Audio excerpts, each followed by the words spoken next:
पता लगता है कि भारत का संविधान के लिए गायब हो जाए तो क्या होगा।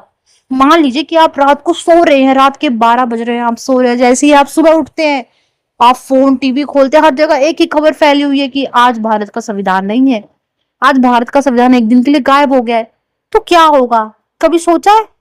तो आइए बात करते हैं 1 मिनट। पर ये सोचो, क्या पुलिस काम करेगी? कहीं पुलिस हमें सड़क में डंडे तो नहीं मारेगी अगर हम कुछ गलत करते हैं? तो मुझे क्या टेंशन, भारत का तो संविधान ही नहीं है। क्या पुलिस पहले की तरह काम करेगी? क्या कोर्ट इंसाफ देगा? क्या प्रधानमंत्री पहले की तरह फैसले लेगा? क्या हमारे अधिकार सुरक्षित रहेंगे? और सबसे बड़ा सवाल, क्या 140 करोड़ लोगों का देश बिना संविधान के चल सकता है? तो आज की वीडियो में हम इसी बात का जवाब ढूंढेंगे। और याद रखना, एक ये काल्पनिक स्थिति है जिसका उद्देश्य संविधान की अहमियत को बताना है। तो स्टार्ट करते हैं। सबसे पहले हमें पता होना चाहिए कि संविधान क्या है।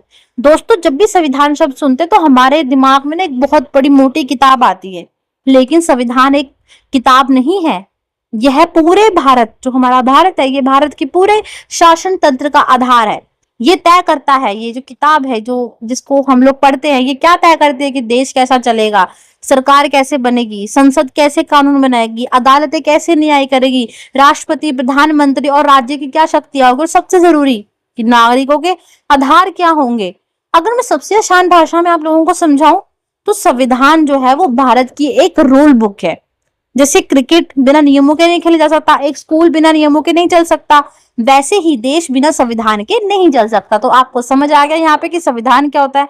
अब सबसे पहले बात होती है, अगर संविधान ना हो तो सबसे पहले क्या होगा। अब सोचिए, अगर अचानक संविधान ही ना हो तो सबसे पहले क्या बदलेगा? क्या स्कूल बंद हो जाएंगे? क्या ट्रेनें रुक जाएंगी?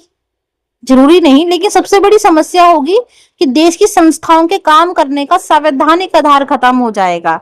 अगर हमारे पास संविधान नहीं होगा, अगर किसी नागरिक के साथ अन्याय हो तो फिर पुलिस कुछ नहीं करेगी, कानून कुछ नहीं कर पाएगा, क्योंकि संविधान ही नहीं है भाई।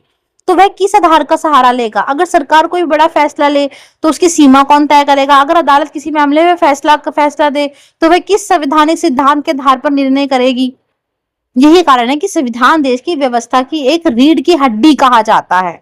ठीक है, अब एक आसान उदाहरण देते हैं। मान लीजिए कि आप एक स्कूल में एक दिन के सारे नियम हटा दिए जाए, ना यूनिफॉर्म, ना टाइम टेबल, ना परीक्षा, ना अनुशासन, क्या स्कूल पहले की तरह चलेगा? शायद नहीं। अब सोचिए, देश तो स्कूल से करोड़ों गुना बड़ा है, अगर उसमें ही नियम ना रहे तो व्यवस्था बनाए रखना कितना मुश्किल हो जाएगा। इसलिए संविधान हर संस्था की भूमिका और सीमाएं तय करती है।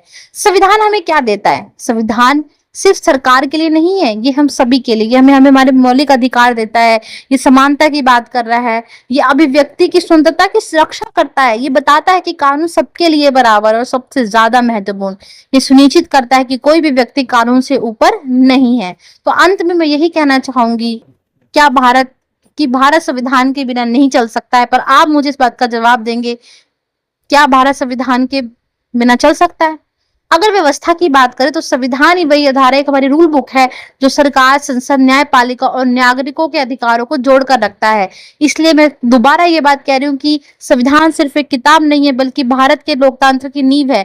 इसीलिए जब भी हम संविधान की बात करते हैं तो हम सिर्फ एक कानून की नहीं, बल्कि अपने अधिकारों, अपनी आजादी और अपने लोकतंत्र की बात कर रहे हैं। इसलिए हमारे लिए संविधान सबसे इम्पोर्टेंट है। तो मैं आपसे यही सवाल लास्ट में आपसे पूछना चाहूंगी, क्या अगर संविधान ना होता तो आप आपके हिसाब से चीजें करते कि नहीं कर पाते? अगर संविधान ना होता तो आपके हिसाब से सबसे पहली चीज किस पर सबसे ज्यादा असर डालती? अपनी राय कमेंट में जरूर लिखिए, और वीडियो पसंद आई हो तो चैनल के साथ जरूर जुड़े। Thank you so much and bye bye.